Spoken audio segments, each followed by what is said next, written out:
evening. My name is Stephanie Winters, and I'm here to welcome you on behalf of the American Academy of Pediatrics Vermont chapter. The goal of these forums is to provide factual information on the COVID-19 vaccine in adolescents and to really have a conversation with families. So to that end, there's a chat box, so please put in any questions that you might have or that come to your mind as the physician speaks, and we will get to them during the question and answer period. So pediatricians and family physicians feel just privileged to be a trusted source of information around vaccines, and COVID-19 vaccine is no different. Protecting children and adolescents from vaccine preventable illness is a top priority for primary care practitioners, and they're ready to counsel families on this important decision.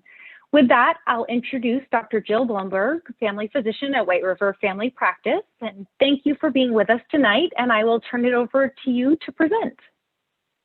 Thank you, Stephanie. So I'm Jill Blumberg, and I am a family practitioner at White River Family Practice. I've been practicing in New England for about 19 years. I love being a family practitioner because I love learning new things. And when these COVID vaccines came out, I tried to learn everything that I could about them. And I find them absolutely fascinating, really exciting. I can spend probably too much time talking about them. So I'm really excited to be here today.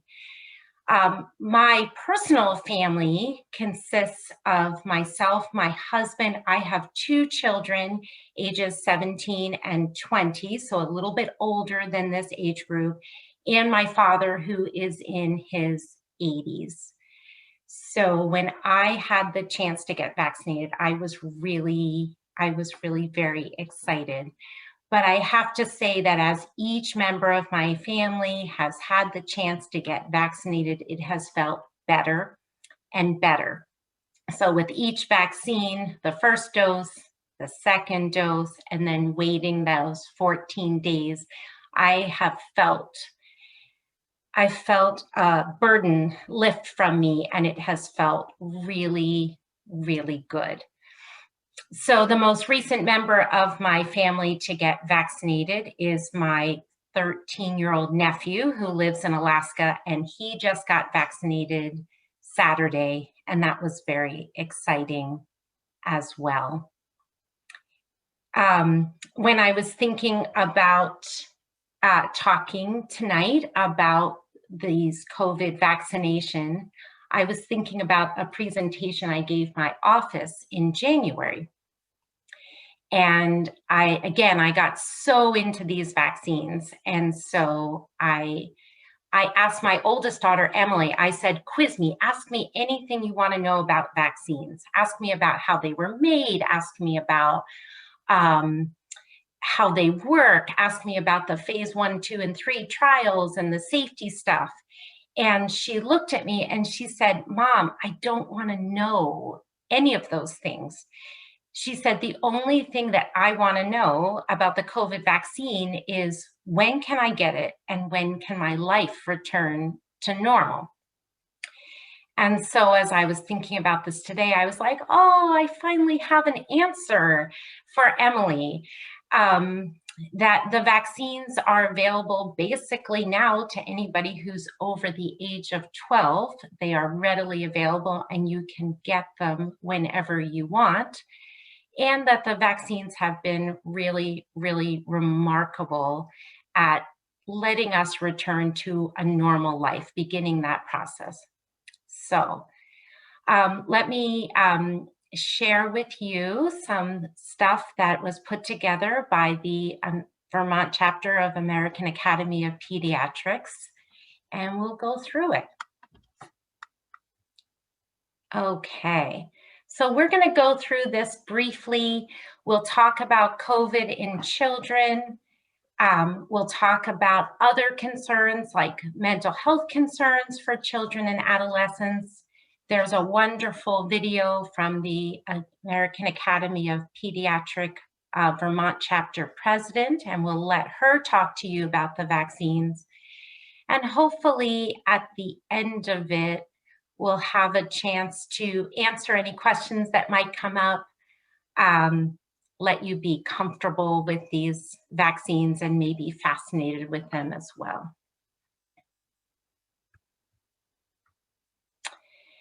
So if we look, these are the COVID cases in Vermont.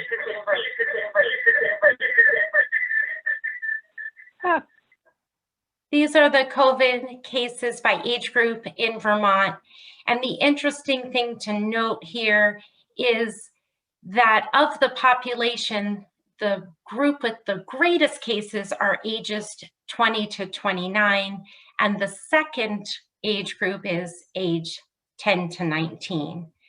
And so kids, adolescents, and young adults, they are definitely getting sick with COVID. They're getting the infection. So it's worth kind of considering that. One of the things that I have been somewhat disappointed at is all the focus on COVID disease, and just the focus on who is surviving, that people over the age of 65 have a higher death rate, and that most children, adolescents, and young adults don't die. But this age group does have does get this illness, and they have sort of three important factors to consider. So the first is that they can get acutely ill. So while most younger adults, children, and adolescents can be either asymptomatic or have a mild case, there are some that are hospitalized, and there are some that have died. And they've had the same sort of issues that we see in older adults. They can have problems breathing, they can have problems with clots, and problems with other organs failing. This age group also has another disease process we don't see in adults, which is multi-system inflammatory syndrome. And that is something that usually happens a couple of weeks after an illness, when the immune system goes a little haywire and we can see irritation and inflammation. Thankfully, it's very rare, but it is quite serious. And the third thing that we see in this age group is we see long haul COVID, just like we see in adults. So we see people weeks or months out having symptoms that can include brain fog, shortness of breath, and excessive fatigue.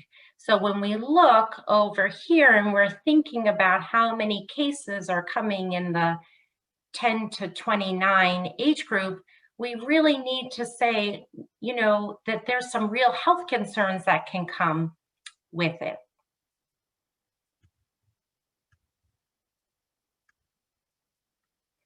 In addition to health concerns, in addition to physical health concerns, this pandemic has definitely taken its burden on all of us, including young people. And this is a quote from a young person who was explaining her situation. Just move this. And she writes, "We have Zoom, Google Meet, FaceTime, and every other form of video service at our fingertips, but we don't have a true connection. There is no replacement for the smiles in the hallway, the feeling of winning playoff games, the satisfaction of knowing the correct answer. We want to be kids, but the pandemic has forced us to grow. We are still young, but we feel so aged by all we have been dealt. We want to cry about all we're missing, as we're still just kids trying to cope, but we also know that we are grateful for our health and safety. We feel guilty, relieved, and completely terrified. We're big kids, we can handle the truth, but we also want our loved ones to hold us tight and tell us it will be all right. We miss our lives. We miss just being kids."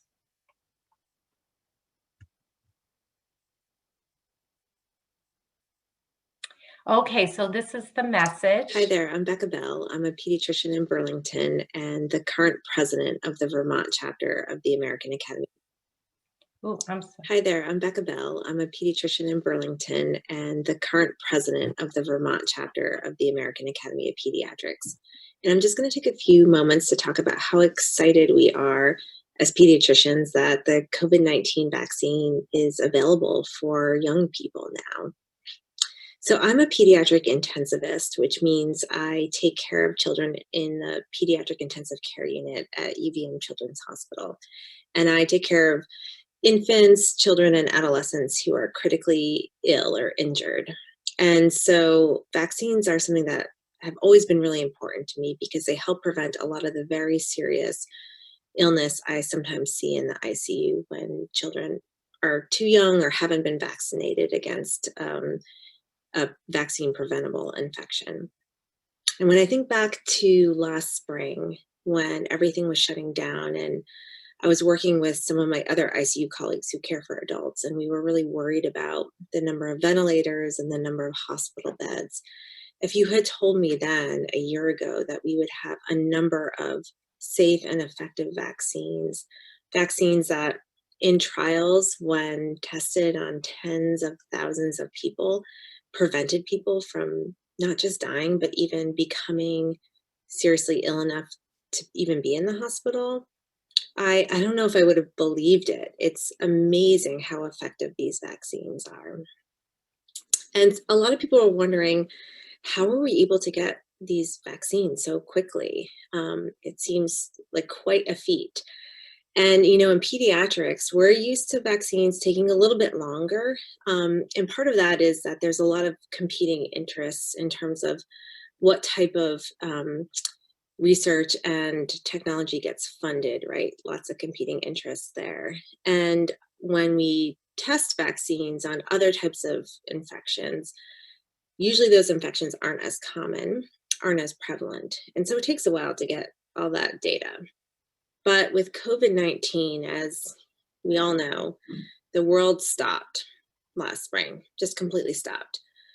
And the biggest priority that everyone had in the world was stopping this virus. And what that meant really was having safe and effective vaccines. That became the top priority. And so every effort was turned towards that. All this funding was turned towards that. And a ton of collaboration happened in order to make this possible. So I want to talk a little bit about the vaccines that you all qualify for, are eligible for, or will be soon, and that's the messenger RNA vaccine. So that's the Pfizer and Moderna vaccines. So this is a technology that's been in use in cancer therapies, and also scientists have been using it to study vaccines for other infections. And so when the world was told what the SARS-CoV-2 virus looked like, that was something that was shared with everyone, people got to work. And so they used this technology that already existed, and they made it applicable to the SARS-CoV-2 virus. And because there was so much funding going towards this, they were able to make this happen on a little bit of a quicker timeline than usual, but all the steps were there. They went through every single step. And because COVID-19 is so prevalent, when they did the efficacy trials to see if it worked, and they gave vaccine to some people and a placebo to other people, they saw very quickly that the people who received the vaccine weren't getting sick from COVID-19. And the people who didn't receive it were getting sick. And that data was collected so quickly that they were able to get a pretty definitive answer that these vaccines are really effective. And one thing that I think is so interesting about the mRNA vaccine is that it really gives your body instructions for how to make a protein that looks like what's on the virus. So what do I mean by that? So when you get the vaccine, this mRNA is like a little piece of instruction, or I almost think about it like a handwritten recipe that's sort of passed down. in your family, right? You have a piece of paper with a recipe, and then these are instructions. Then your cells can make, based on the instructions, can make a spike protein with that. Then once it's made, recipe goes away, and the mRNA, it just kind of disintegrates and disappears. And then what you have is this harmless spike protein that's not the virus, but is similar enough that your immune system can look at it, recognize it, and get ready for it in case they ever see the SARS-CoV-2 virus. And this is really important because this is what will stop the virus from replicating throughout your body if you're exposed to SARS-CoV-2 and making you very sick. And one of the things we know in intensive care medicine is that these viruses, SARS-CoV-2 in particular, the virus itself can cause a problem in your body. It can cause direct injury and illness.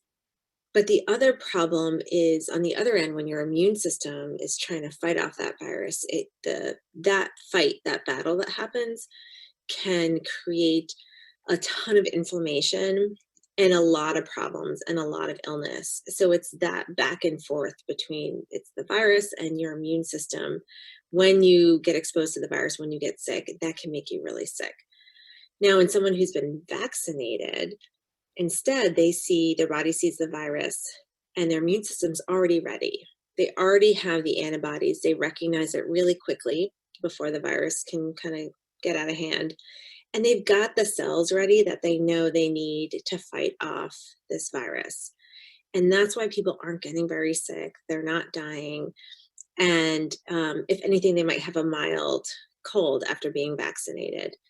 And that is what's so amazing, is that these vaccines give your cells this recipe for how to create this spike protein. Your body then, your immune system then learns it, understands it, recognizes it, and gets ready for it. So when the first authorization happened, first with Pfizer in December, I was one of the lucky ones to get vaccinated pretty early. And as you can imagine, there were lines of doctors and nurses and other healthcare providers who were just so excited to get this vaccine. I mean, it was emotional.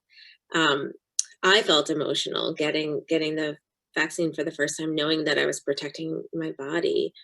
And then I got my second shot in January and had the expected, many people kind of feel crummy the next day because they have that, they can sense their immune system sort of recognizing again this spike protein and sort of revving up for it. And then felt fine after a day. And it's just been so amazing seeing my rest of my family and my friends and my colleagues and everyone I love getting vaccinated. My own children are too young right now. They don't qualify, but I am going to be so relieved and so grateful when the vaccines are approved for their age group, and they will be first in line. So I just wanted to spend a moment just to really let everyone know that, we're living in this really, really challenging time. This virus has really wreaked havoc directly and indirectly, and it's affected all of us. But there is this really bright spot, and that is these vaccines they're really effective, and they're really doing what we want them to do, which is to keep us from getting sick. And we really want you to ask questions. If you have questions about the vaccine, we're here for you. Pediatricians are really excited that the people we love, our patients, are going to get vaccinated soon. And we're happy to walk you and your family through this process and work towards getting our communities healthy and getting back to doing all the stuff that we love doing. So thank you so much for listening, and please feel free to reach out to your pediatrician and reach out to us, and we're happy to work with you on this. Take care.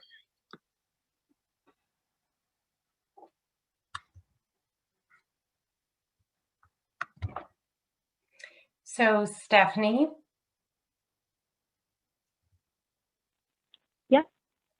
Oh, I lost the video, so I just wanted to make sure. There we go. So I think I'm going to just end there and Okay. see if you have any questions that you think would be helpful for people to hear. Absolutely. There's some questions here, and I encourage anyone on to type in the questions in the chat box, but I do have a few. So the first is, if there are no long-term studies that have been done on the mRNA vaccines and specifically on children, how do we know these vaccines are safe in regards to long-term side effects? Yeah, there's a couple of ways to think about this.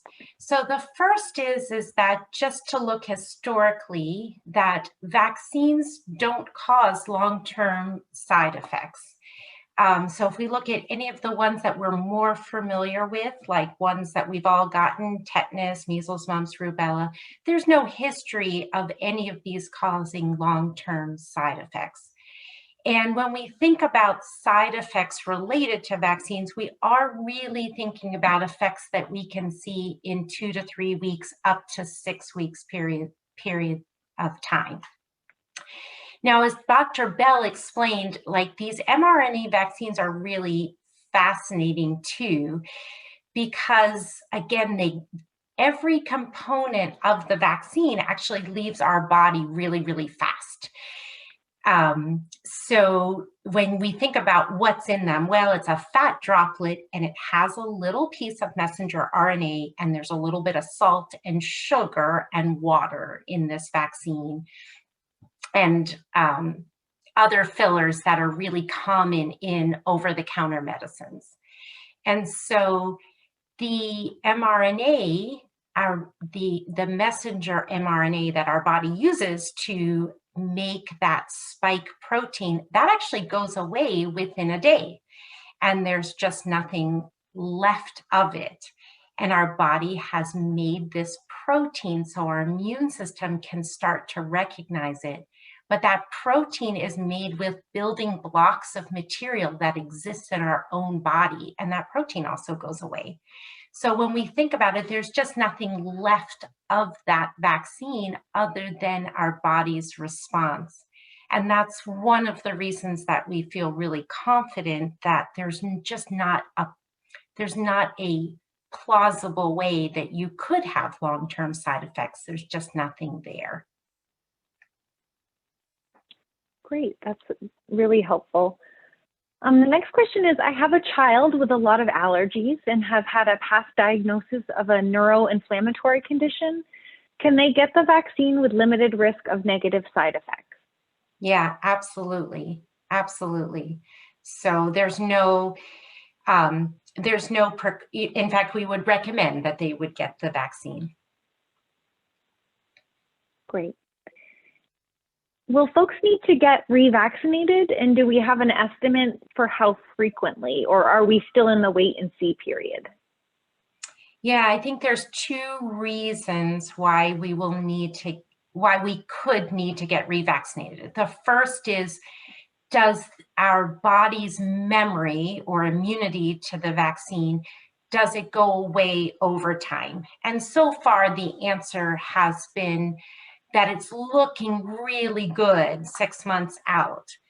But the other reason that we may all need boosters is because unfortunately, this virus is just all over our planet, infecting lots and lots of people, and we are seeing that it is changing. So we're having these variants. So they're looking closely at the variants and already starting to develop booster vaccines that may address it. So the COVID variants that we're currently seeing in the United States, the vaccine is excellent against. But whether it remains so with variants in Brazil, variants in India, and variants that have yet to be, we're just not sure. So I think Dr. Fauci even said he anticipated potentially in the fall, but I think we're all in a wait and see period. What advice do you give to someone who says, I already had COVID, why should I get the vaccine? There's still a couple good reasons to get vaccinated. First of all, some people who have had COVID, who have experienced some of these long-term symptoms, they actually seem to get better when they get vaccinated. Right now, we don't entirely know. We don't know how good having COVID is going to be against getting it again. So we certainly have seen people who have had the COVID disease and they have gotten COVID again. Thankfully, those have been few. So most people who actually, though, have had COVID and then they get the vaccine, they still do very well with the side effects and they have a wonderful immune response. So the thought is that if you had COVID and now you're going to get vaccinated, you should be really well protected against, again, the variants that we're seeing in the US. Great. This one has come up in a lot of the forums, so I will ask it of you. I've heard of instances in which after having the vaccine, women have experienced a lapse or change in their period. How can we be reassured that there are no long-term effects of the vaccine on our young children's ability to reproduce years later? Yeah, so as far as the variations in periods, women of all ages can have variations in periods that are related to stress. And certainly when we talk about adolescents having irregular periods are actually more of the, it's actually very, very common, more of the norm, and having really regular periods in that age group can be a little bit of a surprise. So the infertility question comes up a lot, and I have three different thoughts. I have three thoughts about that. First of all, with just about every childhood vaccine, there has been concerns raised about infertility. So this is something that has come up with just every vaccine that's been out there. And in fact, we know from the vaccines that there's no connection with infertility. In fact, when you think about it, vaccines keep you healthy, and you need to be healthy to be to reproduce and have a child. So that's one thing. I would caution people that I think the questions around infertility are really natural questions. I think parents really want to make sure that they're doing the right thing, and so it just comes up naturally. But it is also something that people who are against vaccines tend to prey upon that particular fear. So when you start Googling it, you may open up yourself to things that are not entirely scientific. So one, though, is we have had no history of any vaccine ever causing any problems. The second thing is that when we look at the studies around COVID vaccination, when we look at animal studies around COVID vaccination, they haven't found any infertility among the animals that they studied.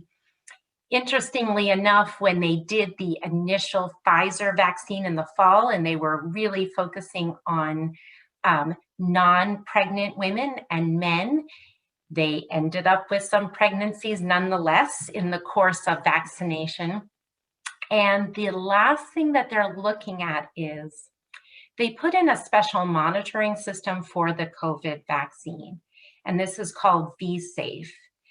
And it's a voluntary program that anyone who gets vaccinated can participate in. I chose to participate in it because I felt like I had the privilege of getting it early and I wanted to provide information.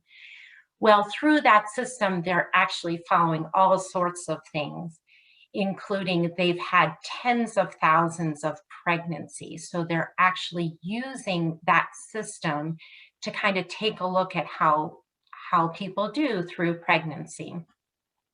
And they're also asking people about getting pregnant. So every month I get a little pop-up and it asks me how I'm feeling, and it asks me if I've gotten COVID, and it asks me if I've become pregnant in the interim.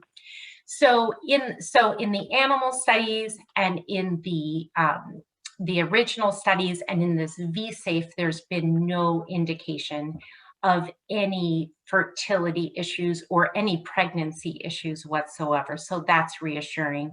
And I think the last part goes back to how Dr. Bell explained the vaccine, that we don't have a really good, reasonable scientific explanation to even think about how this vaccine could cause long-term effects, including infertility. Great. That's a great answer. Thank you for that. And this last question that I have, and again, if people have questions, please type them in the chat. It's about co-administration of vaccines. So this is specifically about Gardasil. If your child is in between doses for another vaccine, for example, Gardasil dose 1 and 2, is it safe to get the Pfizer vaccine if it has been more than 2 weeks? Yes, and you don't even have to wait the 2 weeks. So that was a change that happened really recently, but essentially you can administer normal childhood vaccinations with the Pfizer vaccine. And the background of it is that when it first came out, what they were doing is they were asking people to wait 14 days before getting the Pfizer vaccine, 14 days afterwards, just to be extra careful. But there was nothing in particular about this vaccine that made anybody think that you couldn't put the vaccines together. So that was just an added precaution that they realized we really need to catch people up. So absolutely, you can get any of your regular vaccines and get the Pfizer vaccine. You don't need to worry about it. Perfect. Well, I don't see any more questions. And I would like to thank you so much for presenting this information, for answering these questions. We know that families really want to have a conversation and want to be reassured and get their questions answered. And I think the best place to go is your primary care physician to ask those questions. And no question is too big, too small, or silly at all. If it's on your mind, they want to know and they want to help you. So Dr. Blumberg, would you like to say anything to close out the evening for us? Oh, no, just thank you. I mean, I agree with you. We just want people to ask as many questions as possible and to feel like they're making a really, really good decision. So thank you. And yes, if any questions pop up and you can pass them along to me, Stephanie, you can tell I love talking about COVID vaccinations. No, I love the enthusiasm. So it was really a great evening. So I really appreciate you talking with us. Okay, well, thanks to everybody. Thank you, Patrick. Thank you, Wendy. Thanks, Stephanie. Have a good night.